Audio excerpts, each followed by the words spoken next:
Hi friends, welcome to Jo's kitchen. நீங்கள் இன்னும் நம்ம ஜோஸ் கிச்சன் சேனலை சப்ஸ்கிரைப் பண்ணலையா? சட்டுன்னு சப்ஸ்கிரைப் பண்ணிவிட்டு லைக் பட்டனை தட்டி விட்டுட்டு வாங்க, வீடியோக்குள்ளார போகலாம்.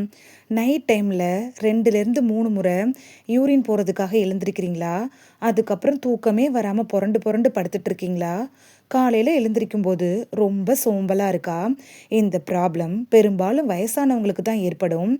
வீட்டில் இருக்குள்ள அந்த எளிய ஒரே ஒரு பொருள் தான் பூண்டு. அந்த பூண்டை வச்சு எப்படி சரியான முறையில் பயன்படுத்தி நைட் டைமில் யூரின் வரதை கண்ட்ரோல் பண்ணுறது அப்படின்னு தான் இந்த வீடியோவில் பார்க்க போகிறோம். ஸோ வீடியோவை ஸ்கிப் பண்ணாமல் பாருங்கள் ஃப்ரெண்ட்ஸ். இப்படி நீங்கள் பூண்டை பயன்படுத்துகிறப்ப உங்களுக்கு ஆழ்ந்த தூக்கம் வரும். அது மட்டும் இல்லாமல் இந்த பூண்டை எப்படி பயன்படுத்துறது, எந்த அளவுக்கு எடுத்துக்கணும், யாரெல்லாம் சாப்பிடலாம், யாரெல்லாம் சாப்பிடக்கூடாது, ஏன் வயசானவங்களுக்கு இரவில் அடிக்கடி சிறுநீர் வருது அப்படிங்கிறத பற்றிலாம் பார்த்துட்டு வந்துடலாமா? நைட் டைமில் யூரின் அடிக்கடி வர்றதுக்கு ஃபர்ஸ்ட் காரணம் என்னென்னா, வயசானவங்களுக்கு வரும். வயதாக வயதாக யூரின் பிளாடர் இருக்குல்ல, அது பலவீனம் அடைய ஆரம்பிச்சிடும். செகண்ட் ரீசன் என்னன்னு பார்த்தோன்னா, ப்ராஸ்டேட் என்லார்ஜ்மெண்ட் தான். இது ஆண்களுக்கு ஏற்படக்கூடிய ஒரு சிறுநீர் முழுவதும் வெளியேறாமல் உள்ளேயே இருந்துட்டு அடிக்கடி யூரின் வர மாதிரியான உணர்வை ஏற்படுத்திக்கிட்டே இருக்கும். தேர்ட் என்ன ரீசன்னு பார்த்தோன்னா, சர்க்கரை நோய் இருக்கிறவங்க, நைட்டு அடிக்கடி தண்ணி குடிக்கிறவங்க, நரம்பு சோர்வு பிரச்சனை இருக்கிறவங்க, இவங்களுக்கு கூட நைட் டைமில் யூரின் அடிக்கடி வந்துட்டே இருக்கும். இப்படி நைட் டைம் நம்மளை படுத்தக்கூடிய இந்த யூரின் அடிக்கடி வரக்கூடிய ப்ராப்ளத்தை பூண்டை பயன்படுத்தி எப்படி ஜம்முன்னு தூக்கத்தை வர வச்சுக்கலாம் அப்படிங்கிறத பற்றி தெளிவாக பார்த்துட்டு வந்துடலாம். பூண்டு இருக்குல்ல, அது ஆயுர்வேதத்தின்படி இரத்த ஓட்டத்தை சீராக்குது, உடல்ல ஏற்படும்ல அந்த வீக்கத்தை குறைக்குது, சிறுநீர் பையை சுற்றி இருக்கும்ல அந்த தசைகளுக்கு கூட வலிமையை தருது, பதற்றத்தை குறைக்கும், நல்ல தூக்கத்துக்கு வழிவகுக்கும். இந்த பூண்டை எந்த அளவு எடுத்துக்கணும் அப்படின்னு தெளிவாக பார்த்துட்டு வந்துடலாம். இது ரொம்ப முக்கியமான பகுதி, கவனமாக பாருங்க.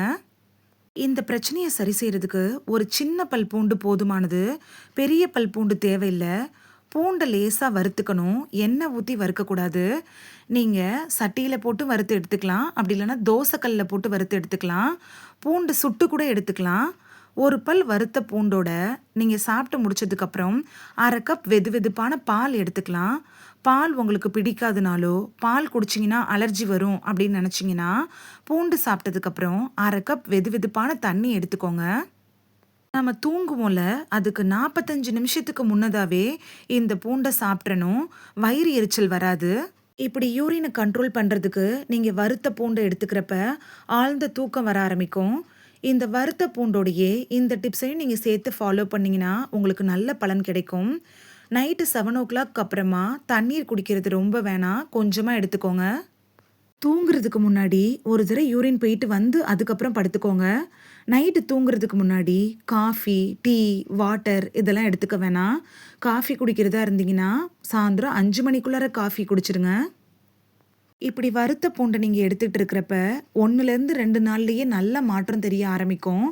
நீங்கள் இதுக்கு முன்னாடி நைட் நேரத்தில் ஒரு 2 டைம் எழுந்துட்டு இருந்தீங்கன்னா யூரின் போகிறதுக்காக, ஒரு டைமாக குறைய ஆரம்பிக்கும். அதுவே 4 டைம் எழுந்திரிச்சிட்டு இருந்தீங்கன்னா உங்களுக்கு 2 டைமாக குறைய ஆரம்பிக்கும். இது மாதிரி படிப்படியாக தான் குறைய ஆரம்பிக்கும், ஒரே நாளில் குறைய ஆரம்பிக்காது. 3 நாள் கழித்து பார்த்தீங்கன்னா உங்களுக்கு இதோட பலன் நல்லா தெரிய ஆரம்பிக்கும். 3வது நாள் நீங்கள் இந்த வறுத்த பூண்டை எடுத்துக்கிறப்ப ராத்திரி வரக்கூடிய யூரின் கண்ட்ரோல் ஆகுறதோட மட்டும் இல்லாமல் நல்ல தூக்கம் வரும். அதனால காலையில் எழுந்திரிச்சோன்னா ஃப்ரெஷ்ஷாக ஃபீல் பண்ணுவீங்க. நம்மளோட கையில் இருக்குல்ல, அந்த 5 விரல்களும் ஒரே மாதிரி இல்லை தானே? அது மாதிரி தான் நம்மளோட ஒவ்வொருத்தவங்களோட உடல்நிலையும் உடலில் இருக்கக்கூடிய மாற்றங்களும் வேறு வேறு மாதிரி இருக்கும். ஒருத்தவங்களுக்கு இதை சாப்பிட்ட உடனே ரிசல்ட் தெரியலாம், ஒரு சிலருக்கு கொஞ்சம் டைம் எடுத்துக்கலாம். அதனால் நீங்கள் இதை அட்லீஸ்ட் ஒரு வாரத்துக்காவது ட்ரை பண்ணி பாருங்கள். இது சாப்பிட்டதுக்கு அப்புறமும் உங்களுக்கு நைட் டைமில் வரக்கூடிய யூரினை கண்ட்ரோல் பண்ண முடியலன்னா நீங்கள் டாக்டரை கன்சல்ட் பண்ணுறது நல்லது. யாரெல்லாம் இந்த பூண்டு வைத்தியத்தை தொடரக்கூடாது இல்லை எடுத்துக்கக்கூடாது அப்படின்னு பார்த்துட்டு வந்துடலாமா? வயிற்றில் அதிகமாக கேஸ்ட்ரிக் ட்ரபிள் ப்ராப்ளம் இருக்கிறவங்க, வயிற்றில் புண் அதாவது அல்சர் இருக்கிறவங்க, ரத்தத்தை மெலிதாக்குற நோய் இருக்கிறதுக்காக மருந்து மாத்திரைகள் எடுத்துகிட்டு இருப்பீங்கல்ல அவங்க, அட்வான்ஸ் ப்ராஸ்டேட் ப்ராப்ளம் இருக்கிறவங்க, அலர்ஜி இருக்கிறவங்க, அதாவது பூண்டு சாப்பிட்டா உங்களுக்கு அலர்ஜி வரும்ல அது மாதிரி இருக்கிறவங்கலாம் நீங்கள் இந்த பூண்டு வைத்தியத்தை தொடர வேணாம். அதுக்கு பதிலாக நம்மளோட இதே சேனலில் நிறைய வீடியோஸ் போட்டிருக்கோம், அதை நீங்கள் தொடரலாம். இந்த மாதிரி வயிறு சம்மந்தப்பட்ட பிரச்சனை இருக்கிறவங்களும் பூண்டு சாப்பிட்டு பார்க்கலாம் அப்படின்னு நினச்சிங்கன்னா, நீங்கள் யூரின் ப்ராப்ளத்துக்காக அதாவது நைட் டைமில் வரக்கூடிய யூரினை கண்ட்ரோல் பண்ண முடியாமல் டாக்டர்கிட்ட போயிட்டுருப்பீங்கள்ல, அந்த டாக்டர்ஸ்ட்ட அட்வைஸ் வாங்கிட்டு அதுக்கப்புறமா நீங்கள் இதை தொடரலாம். தூக்கம் அப்படிங்கிறது ஒரு மனுஷனுக்கு ரொம்ப முக்கியங்க. அந்த தூக்கம் இல்லைன்னா, அது பல பிரச்சனைகளுக்கு வழிவகுத்துரும். அப்படிப்பட்ட தூக்கத்த ராத்திரி நேரத்தில அதிகமா யூரின் போறதுனால கெடுத்துக்கிட்டு இருக்கோம். அது மாதிரி அதிகமா யூரின் போற ப்ராப்ளத்த கட்டுப்படுத்தக்கூடிய, வீட்டிலேயே இருக்கக்கூடிய ஒரு எளிமையான பொருள பத்தி தான் நம்ம இந்த வீடியோல பார்த்தோம். இது உங்களுக்கு ரொம்ப யூஸ்ஃபுல்லா இருந்திருக்கும் அப்படின்னு நம்புறேன். அப்படி இல்லன்னா, உங்க வீட்ல இருக்கக்கூடிய முதியவர்களுக்காவது இது பயனுள்ளதா இருந்திருக்கும் அப்படின்னு நம்புறேன். இந்த வீடியோ உங்களுக்கு பிடிச்சிருந்துச்சுன்னா லைக் பட்டனையும், ஹைப் பட்டனையும் தட்டி விடுங்க. இது உங்க ஃப்ரெண்ட்ஸுக்கு பயன்படணும் அப்படின்னு நினச்சிங்கன்னா ஷேர் பண்ணி விடுங்க. நிறைய பேர் சப்ஸ்கிரைப் பண்ணாமல் பார்க்குறீங்க ஃப்ரெண்ட்ஸ். நீங்களும் சப்ஸ்கிரைப் பண்ணிவிட்டு பார்த்தா நமக்கு பவர் கிடைக்கும். நீங்கள் சப்ஸ்கிரைப் பண்ணிவிட்டு பார்க்குறது இது மாதிரியான வீடியோக்கள் தொடர்ந்து போடுறதுக்கு எங்களை மோட்டிவேட் செய்கிற விதமாக அமையும் ஃப்ரெண்ட்ஸ். சப்ஸ்கிரைப் பண்ணுறதோடு மட்டும் இல்லாமல் பக்கத்தில் இருக்க பெல் ஐக்கானை கிளிக் பண்ணி ஆளுங்கிற ஆப்ஷனை கிளிக் பண்ணி வச்சிட்டிங்கன்னா நாங்கள் வீடியோ போட்ட உடனே நோட்டிஃபிகேஷன் உங்கள் செல்ஃபோனை வந்தடையும். நாளைக்கு வேறொரு ஆரோக்கியமான பதிவில் சந்திக்கலாம். தேங்க்யூ, பாய்.